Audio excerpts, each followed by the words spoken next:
Hi friends, welcome back to my channel No More Doubts. And இன்னைக்கு நம்ம பார்க்க போகிற டாபிக் ஆக்டிவ் வாய்ஸ்லேருந்து பாசிவ் வாய்ஸ்க்கு எப்படி நம்ம சேஞ்ச் பண்ணணும் அப்படிங்கிறது ஸ்டெப் பை ஸ்டெப் பார்க்க போகிறோம். அண்ட் அது மட்டும் இல்லாமல் இது உங்களுக்கு எக்ஸாம்க்கு யூஸ் ஆகக்கூடிய ரொம்ப முக்கியமான டிப்ஸ். ஸோ வீடியோ ஸ்கிப் பண்ணாமல் ஃபுல்லாக பாருங்கள். இப்போ நம்ம ஸ்டெப்ஸ் என்னென்னு பார்க்க போகிறோம். இப்போ நமக்கு வந்து கொஸ்டின் பேப்பரில் கொடுத்துருக்கிறது பார்த்தீங்க அப்படின்னா அதில் வந்து ஆக்டிவ் டு பாசிவ் வந்து சேஞ்ச் பண்ண சொல்லியிருப்பாங்க. மோஸ்ட்லி இப்படி தான் தருவாங்க. ஸோ நமக்கு கொடுத்துருக்கிற சென்டென்ஸ் வந்து ஃபஸ்ட்டு எந்த டென்ஸில் இருக்குது அப்படின்னு நம்ம கண்டுபிடிச்சோம் அப்படின்னா தான் நம்ம எந்த ரூல் யூஸ் பண்ணணும் நம்மளால் தெரிஞ்சிக்க முடியும். ஸோ இதுதான் first step. And second step நம்ம அதில் என்ன பண்ணுவோம் அப்படின்னா சப்ஜெக்டையும் ஆப்ஜெக்டையும் இன்டர்சேஞ்ச் பண்ணுவோம். ஸோ ஃபஸ்ட்டு ஸ்டெப் 1 என்னென்னா ஃபைண்ட் த டென்ஸ். ஸோ நமக்கு மொத்தம் எத்தனை டைப் ஆஃப் டென்சஸ் இருக்குது அப்படின்னா 12 டைப் ஆஃப் டென்சஸ் இருக்குது.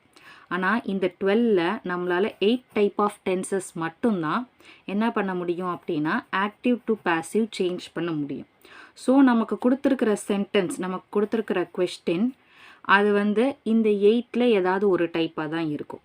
ஸோ அந்த டென்ஸை எப்படி கண்டுபிடிக்கிறது அப்படின்னு தான் இப்போ நம்ம பார்க்க போகிறோம். ஸோ அந்த 8ல் நம்ம ஃபஸ்ட்டு எப்படின்னா ஃப்யூச்சரான்னு நம்ம கண்டுபிடிக்க போகிறோம். ஸோ ஃப்யூச்சர் அப்படின்னு நம்ம கண்டுபிடிக்கணும்னா ரொம்ப ஈஸி. அந்த சென்டென்ஸில் சப்ஜெக்ட்டுக்கு அப்புறம் வில் ஆர் ஷால் வந்து வந்திருக்கும். அது வந்து வெறும் வில் ஆர் ஷாலாக மட்டும் இருந்தது அப்படின்னா அது வந்து வெறும் சிம்பிள் ஃப்யூச்சர் தான்.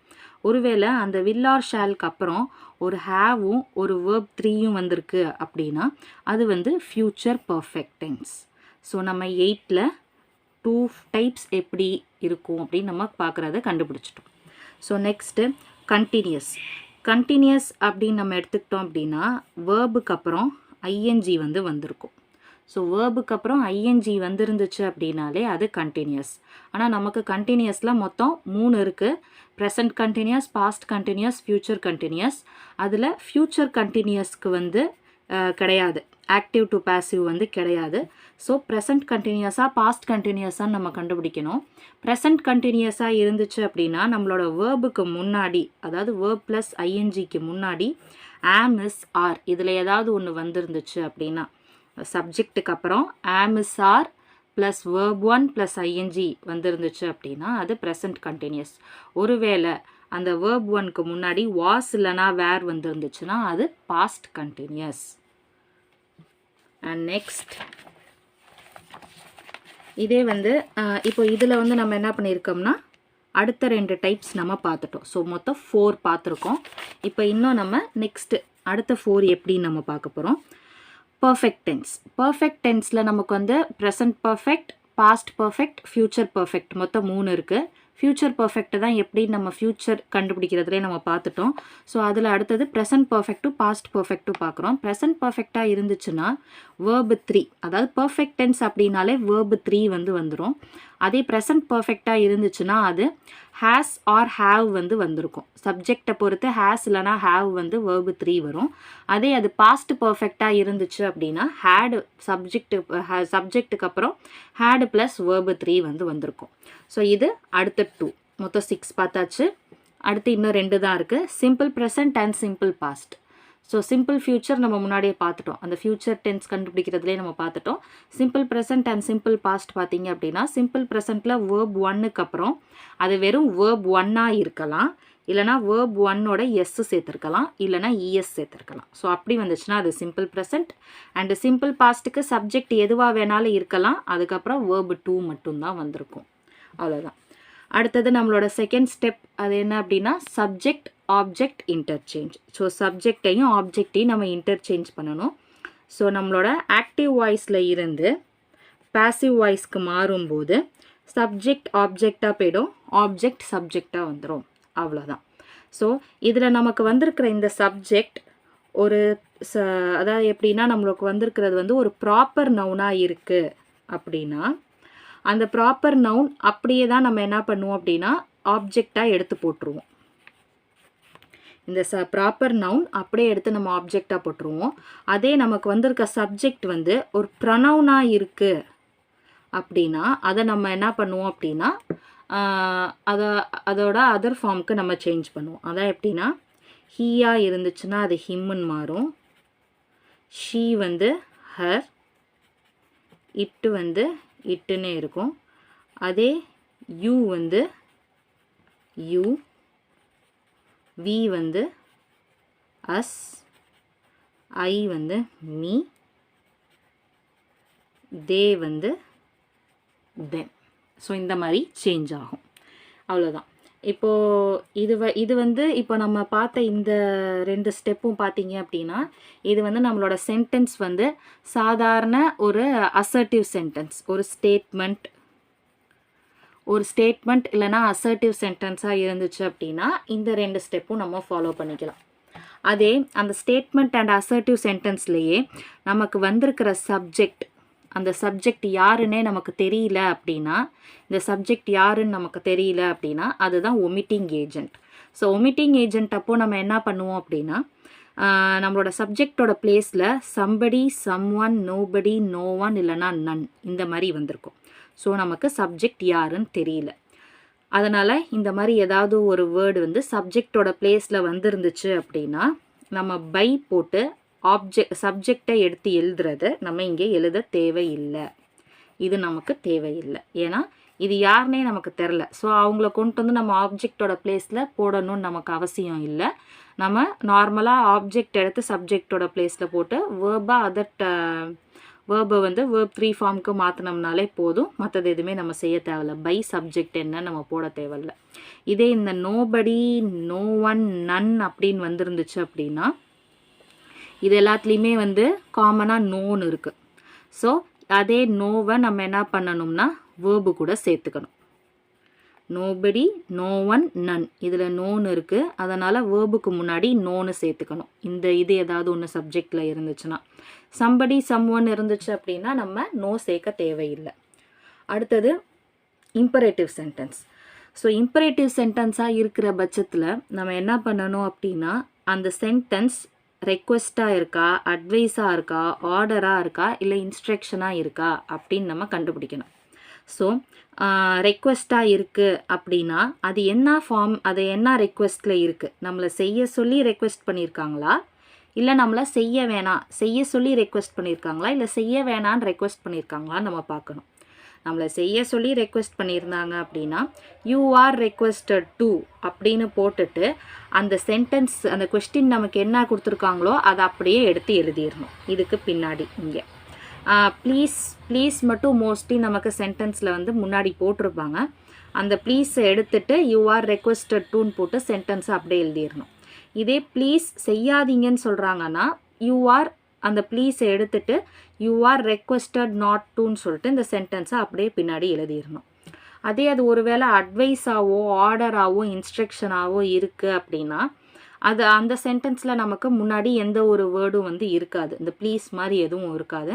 ஸோ அதை அட்வைஸ் பண்ணியிருக்காங்களா, ஆர்டர் பண்ணியிருக்காங்களா, இல்லை இன்ஸ்ட்ரக்ட் பண்ணியிருக்காங்களான்னு பார்த்துக்கணும். அதுவே அதை நம்மளை செய்ய சொல்லி அட்வைஸ் பண்ணுறாங்களா, இல்லை செய்ய வேணான்னு அட்வைஸ் பண்ணுறாங்களான்னு நம்ம பார்க்கணும். ஸோ செய்ய சொல்லி அட்வைஸ் பண்ணியிருந்தாங்கன்னா யூ ஆர் அட்வைஸ்டு டு அப்படின்னு போடணும். ஸோ செய்ய வேணான்னு நம்மளை அட்வைஸ் பண்ணுறாங்க அப்படின்னா you are advised not to அப்படின்னு போட்டுட்டு அந்த ரெஸ்ட் ஆஃப் த சென்டென்ஸ் நம்மளோட கொஸ்டின் என்னவோ அதை அப்படியே எடுத்து இங்கே பின்னாடி எழுதிடணும். அவ்வளோதான். ஸோ ஆட் திஸ், இதில் ஏதாவது ஒன்று எது வந்து ஏற்றதோ அதை ஆட் பண்ணிவிட்டு ரைட் த ரிமைனிங் சென்டென்ஸ். உங்கள் கொஸ்டினில் என்ன சென்டென்ஸ் இருக்கோ அதை எழுதிக்கோங்க. அவ்வளோதான். அடுத்தது இன்ட்ராகேட்டிவ். அண்ட் இன்ட்ராகேட்டிவில் பார்த்தீங்க அப்படின்னா if the sentence starts with auxiliary verb then find the tense. So first என்ன பண்ணணும் அப்படின்னா சென்டென்ஸ் வந்து இன்ட்ராகேட்டிவ் சென்டென்ஸ் அப்படின்னு நமக்கு தெரியுது. ஸோ இன்ட்ராகேட்டிவ் சென்டென்ஸ் அப்படின்னு இருக்கும்போது அதில் ஃபஸ்ட்டு நம்ம என்ன பண்ணணும்னா ஆக்ஸிலரி வேர்ப் வச்சு வருது அப்படின்னா அதோட டென்ஸ் என்னன்னு நம்ம கண்டுபிடிக்கணும். ஸோ டென்ஸ் என்னன்னு கண்டுபிடிக்கிறப்போ டிட்டு வச்சு நமக்கு கொஸ்டின் ஸ்டார்ட் ஆனுச்சுன்னா அந்த டிட்டை பாசிவ் வாய்ஸ்க்கு மாற்றும்போது நம்ம வாஸ்ன்னு மாற்றிக்கணும். அதே டூ வச்சு அந்த கொஸ்டின் ஸ்டார்ட் ஆனுச்சுன்னா பாசிவ் வாய்ஸ்க்கு மாற்றும்போது அந்த டூங்கிற இடத்துல இஸ்ன்னு மாற்றிக்கணும். இதே ஒரு வேளை ஹேஸ் ஆர் ஹேவ் இல்லைன்னா ஹேட் இந்த மூணில் எது வச்சு கொஸ்டின் ஸ்டார்ட் ஆகுனுச்சு அப்படின்னாலும் நம்ம என்ன பண்ணணும்னா எப்பவும் போல் வேர்போட தேர்ட் ஃபார்முக்கு பின்னாடி நம்ம பீன் வந்து நம்ம ஆட் பண்ணிக்கணும். அவ்வளோதான். அதே அடுத்தது நமக்கு WH. இந்த WH கொஸ்டின்ஸ் வச்சு நமக்கு வருது அப்படின்னா நமக்கு WH வேர்ட்ஸ் என்னென்ன இருக்கோ எல்லாமே அதை அப்படியே தான் நம்ம யூஸ் பண்ணுவோம். ஹூம் இருந்துச்சு அப்படின்னா மட்டும் நம்ம பை ஹூம்னு போடுவோம். ஏன்னா ஹூம் அப்படிங்கிறது வந்து சப்ஜெக்டை குறிக்கக்கூடியது. ஸோ சப்ஜெக்டை நம்ம பேசிவ் வாய்ஸ்க்கு மாற்றும் போது என்ன பண்ணுவோம் அப்படின்னா ஆப்ஜெக்டாக தான் எடுத்துக்குவோம். ஸோ ஆப்ஜெக்டாக எடுத்துக்கும் போது அதுக்கு முன்னாடி நம்ம என்ன பண்ணுவோம்னா பைன்னு போடுவோம். ஸோ இந்த ஹூமையும் நம்ம அதே மாதிரி ஆப்ஜெக்டாக எடுத்துக்கும் போது அதாவது ஹூன்னு இருக்கும். ஸோ ஹூன் நமக்கு வந்து சப்ஜெக்டில் இருக்கும்போது பேசிவ் வாய்ஸ்க்கு மாற்றுறப்ப ஆப்ஜெக்டாக எடுத்துக்கிறோம். ஸோ ஹூம்னு மாறுது. முன்னாடி பை போடணும். அந்த பை வந்து நம்ம போட்டுக்கிறோம். ஆனால் இதை நம்ம வந்து சென்டென்ஸோட பின்னாடி சேர்க்க மாட்டோம். கொஸ்டின் வேர்டு அப்படிங்கிறதால முன்னாடி தான் போடுவோம். ஸோ பை ஹூம்னு சொல்லிட்டு அதுக்கப்புறம் நம்ம கொஸ்டின் என்னவோ அதை எழுதுவோம். அவ்வளோதான். அதே நமக்கு மற்றது என்னென்ன இருக்குது, what, where, when, why, how இது எல்லாமே இருக்குது அப்படின்னா அது எல்லாமே நமக்கு எப்பவும் போல் அதை அப்படியே எடுத்து கீழே எழுதிக்குவோம். ஸோ இந்த மாதிரி இருக்கிற எக்ஸாம்பிள்ஸ் எல்லாமே நம்ம நெக்ஸ்ட் வீடியோவில் நம்ம பார்க்கலாம். அண்ட் நமக்கு நம்மளோட இந்த ஃபஸ்ட்டு இங்கே இந்த 8 டென்சஸ் இருக்குது பார்த்தீங்களா, இந்த 8 டென்சஸ் வந்து இருக்கிறப்போ இந்த 8 டென்சஸ் வந்திருக்கு. ஸோ இந்த 8 டென்சஸை வந்து நம்ம சேஞ்ச் பண்ணுறது எப்படி அப்படிங்கிறத இப்போ நம்ம பார்த்துருவோம். ஃபஸ்ட்டு நம்ம என்ன சொன்னோம், ஃப்யூச்சர் சொன்னோம். ஓகே, ஸோ ஃப்யூச்சர், இந்த ஃப்யூச்சரில் மொத்தம் 2 சொல்லியிருக்கிறோம். என்னென்ன, simple future. So simple future அப்படின்னு எடுத்துக்கிட்டோம் அப்படின்னா சப்ஜெக்ட் இருக்கும், வில் இல்லைனா ஷல் வந்து verb 1 வந்து வந்திருக்கும், லாஸ்ட்டாக ஆப்ஜெக்ட் இருக்கும். ஸோ இது வந்து ஆக்டிவ் ஃபார்ம். ஸோ இதை பேசிவ்க்கு மாற்றுறப்ப இந்த ஆப்ஜெக்ட் இங்கே வந்துடும். ஸோ இங்கே வந்துடும்.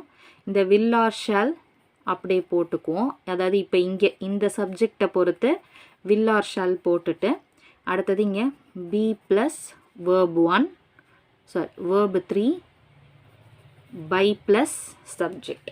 அவ்வளோதான். ஸோ இதே மாதிரி எல்லா சென்டென்ஸ்லேயுமே ஆப்ஜெக்டை தூக்கி முன்னாடி போட்டுவோம், சப்ஜெக்டை தூக்கி பின்னாடி போடுவோம், முன்னாடி பை சேர்த்துக்குவோம். ஸோ இது அடுத்தடுத்த ஸ்டெப்ஸில் நம்ம எக்ஸ்பிளைன் பண்ண போகிறதில்ல. இப்போ இந்த 2 சொன்னோமா, அடுத்தது இப்போ ஃப்யூச்சர் பர்ஃபெக்ட் நம்ம பார்க்க போகிறோம். Future perfect. So future perfect அப்படின்னு நம்ம எடுத்துக்கிட்டோம் அப்படின்னாலும் இது வந்து என்ன பண்ணால் வில் ஆர் ஷால் வந்து வந்திருக்கும். Will or shawl plus have plus verb 3ன்னு இருக்கும். ஸோ ஆப்ஜெக்டை தூக்கி சப்ஜெக்டோட பிளேஸில் போட்டுட்டு அதே வில் ஆர் ஷால் போட்டுட்டு இந்த ஹாவ் இருக்கும், have plus been plus verb 3. அவ்வளோதான். ஸோ இப்போ ஃப்யூச்சரில் நம்ம பார்த்த அந்த 2 டைப்ஸும் நம்ம பார்த்துட்டோம். அடுத்தது வந்து கண்டினியூஸ் எடுத்துக்கிட்டோம் அப்படின்னா ஐஎன்ஜி இருக்குன்னு சொல்லியிருக்கேன். ஸோ இதில் வந்து இப்போ என்னென்னா am is are, am are is are are plus verb 1 plus ING அப்படின்னு இருக்குன்னா இப்போது ஆப்ஜெக்ட் நமக்கு சப்ஜெக்டோட பிளேஸில் வந்துடும். இந்த ஆப்ஜெக்ட் இங்கே வந்துடும், இப்போது இது இங்கே வந்துடும். ஸோ இதை பொறுத்து இங்கே என்ன போடணுமோ ஆம் இல்லை இஸ் இல்லைனா ஆர் போட்டுட்டு இந்த ஐஎன்ஜியை நம்ம பிரிச்சுக்கணும். ஐஎன்ஜியை பிரித்து பீயிங்னு போட்டு இந்த வேர்பை இங்கே verb 3யாக போட்டுக்கணும். அவ்வளோதான். அதே இப்போது நமக்கு வாஸ் இல்லைனா வேர் இருக்குது. வாஸ் இல்லைனா வேர் verb 1 ப்ளஸ் ஐஎன்ஜி இருக்குது அப்படின்னா இந்த ஆப்ஜெக்டை தூக்கி இங்கே போடுவோம். போட்டுட்டு இதை பொறுத்து வாஸ் இல்லைனா வேருன்னு நம்ம மாற்றிக்குவோம். ஏன்னா நமக்கு கொஸ்டின் ஆக்டிவ் வாய்ஸில் இருக்கப்போ ஒரு சப்ஜெக்ட் இருக்கும், அதை பொறுத்து வாஸ் இல்லைனா வேருன்னு இருக்கும். அதே நம்ம அந்த ஆப்ஜெக்டை தூக்கி முன்னாடி போடும்போது அதை பொறுத்து வாஸ் இல்லைனா வேர் மாறுறதுக்கு சான்ஸ் இருக்குது. ஸோ அதை பார்த்துட்டு என்ன சப்ஜெக்ட்டுன்னு பார்த்துட்டு அதை பொறுத்து வாஸ் வேர் போடணும். அதே மாதிரி தான் இங்கே நம்ம இந்த பார் போட்டு நம்ம பிரிச்சிருக்கிறதுக்கு ரீசனாக தான் நம்மளோட ஆப்ஜெக்ட் சப்ஜெக்டாக வரப்போ அந்த இடத்துல இந்த சப்ஜெக்டை பொறுத்து என்ன போடணும் நம்ம பார்த்து போடுறதுக்காக தான் எல்லாத்தையுமே நம்ம மென்ஷன் பண்ணியிருக்கோம். அடுத்தது இந்த ஐஎன்ஜியை எப்பவும் போல் பிரிக்கணும். பிரிச்சுட்டு பீயிங் ப்ளஸ் verb 3. அவ்வளோதான். அடுத்தது present perfect and past perfect. So perfect அப்படின்னு போட்டுக்கும். ஸோ அதுவே வந்து இப்போ ப்ரெசன்ட் பர்ஃபெக்ட் அப்படின்னா சொல்லியிருக்கோம் என்ன வரும், ஹேஸ் இல்லைனா ஹாவ் வந்து verb 3 இருக்கும். ஸோ நம்மளோட ஆப்ஜெக்டை சப்ஜெக்டோட பிளேஸில் போட்டு அதை பொறுத்து ஹேஸ் இல்லைனா ஹாவ் போட்டு பீன் போட்டு verb 3 அவ்வளோதான். அதே பாஸ்ட் பர்ஃபெக்ட் எடுத்துக்கிட்டிங்க அப்படின்னா இதில் வந்து நமக்கு எந்த பிரச்சனையுமே வராது. ஹேஸ் ஆர் ஹேவுன்னு நம்ம எதுவுமே நம்ம பார்க்கவே தேவையில்ல. ஹேடு ப்ளஸ் verb 3ன்னு இருக்கும். ஸோ நம்மளோட ஆப்ஜெக்ட் சப்ஜெக்டோட பிளேஸ்க்கு வந்துடும். வந்ததுக்கப்புறம் ஹேடு போட்டு பீன் போட்டு verb 3 போடணும். அவ்வளோதான். ஸோ இங்கே 2, 4 and 6. ஸோ 6 டைப்ஸ் பார்த்துட்டோம். அடுத்தது ஃபஸ்ட்டு இருக்கக்கூடியது simple present. So simple present எடுத்துக்கிட்டோம் அப்படின்னா verb 1 இருக்கும். இந்த verb 1க்கு பக்கத்தில் எஸ் இல்லைனா இஎஸ் வந்து சேர்த்துருப்பாங்க. அது வந்து சப்ஜெக்டை பொறுத்தது. ஸோ இது நமக்கு அடுத்தது இது நமக்கு வந்து ஆக்டிவ் ஃபார்ம். அதே நமக்கு பேசிவ் ஃபார்மில் மாறும்போது சப்ஜெக்ட் போட்டுட்டு அதுக்கு ஆம் இஸ் இல்லைனா ஆர் போட்டுட்டு verb 3க்கு போட்டுக்கணும். அவ்வளோதான். அதே வந்து சிம்பிள் பாஸ்ட் எடுத்துக்கிறோம். சிம்பிள் பாஸ்ட் எடுத்துக்கிட்டோம் அப்படின்னா நமக்கு verb 2 மட்டும்தான் இது ஆக்டிவ் வாய்ஸ். அண்ட் பேசிவ் வாய்ஸ்க்கு மாற்றும்போது ஆப்ஜெக்டை சப்ஜெக்டோட பிளேஸில் போட்டுட்டு இந்த சப்ஜெக்டை பொறுத்து வாஸ் இல்லைனா வேர் போட்டுட்டு verb 3 போட்டு பை போட்டு ஆப்ஜெக்ட். ஸோ இதோட நமக்கு இந்த டாபிக் வந்து முடிஞ்சிருச்சு. அண்டு இந்த டாபிக் இப்போது இதில் நம்ம பார்த்ததில் உங்களுக்கு ஏதாவது டவுட்ஸ் இருந்துச்சு அப்படின்னா கீழே கமெண்ட் பண்ணுங்கள். அண்ட் இந்த வீடியோ உங்களுக்கு பிடிச்சிருந்ததுன்னா லைக் பண்ணுங்கள், ஷேர் பண்ணுங்கள், கமெண்ட் பண்ணுங்கள். மறக்காமல் என்னோடய சேனலை சப்ஸ்கிரைப் பண்ணுங்கள். தேங்க்யூ.